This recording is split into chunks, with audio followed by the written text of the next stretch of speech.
Hi, let us today understand 4 key dates of dividend. ഡിവിഡൻഡുമായി ബന്ധപ്പെട്ടിട്ടുള്ള 4 date നമുക്കൊന്ന് പഠിക്കാം. Number 1 declaration date, number 2 ex date, number 3 record date and number 4 payment date. Number 1 declaration date. എന്താ ഈ declaration date? It is a date on which dividend is declared by the board of directors. Board of directors dividend declare ചെയ്യുന്ന ഡേറ്റിനെയാണ് declaration date എന്ന് പറയുക. എളുപ്പം, അതിൽ എത്ര കാര്യങ്ങളൊന്നുമില്ല.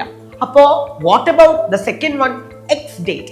It is the date on which the shares of the company become X dividend. എന്ന് വെച്ചാൽ ഈ ദിവസം ആരെങ്കിലും ആ കമ്പനിയുടെ ഷെയർ വാങ്ങിച്ചിട്ടുണ്ടെങ്കിൽ അവർക്ക് ഡിവിഡൻഡ് കിട്ടില്ല. You will not get dividend when you purchase shares on this date. അങ്ങനത്തെ ഡേറ്റിനെയാണ് എക്സ് ഡേറ്റ് എന്ന് പറയുന്നത്.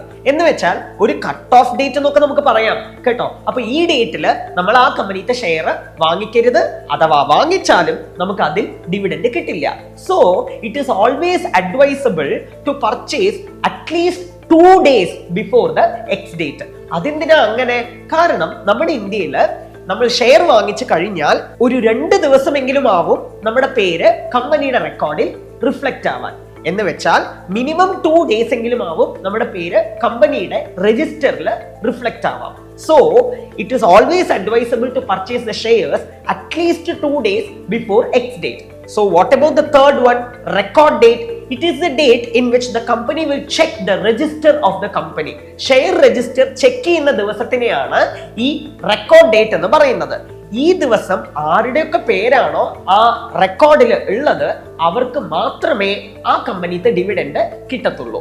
So record date is a date on which the company checks the register of the company and the name which appears in the register will get dividend. And what about the fourth one, payment date? Very easy. ഏത് ഡേറ്റിലാണോ payment in actual ആയിട്ട് കൊടുക്കുന്നത് ആ ഡേറ്റിനെയാണ് payment date എന്ന് പറയുന്നത്. So number 1 declaration date, number 2 ex date അഥവാ cut off date, and number 3 is record date and number 4 is payment date. ഇതുമായി ബന്ധപ്പെട്ട കൂടുതൽ കാര്യങ്ങൾ നിങ്ങൾക്ക് അറിയണോ? Please join Entri commerce.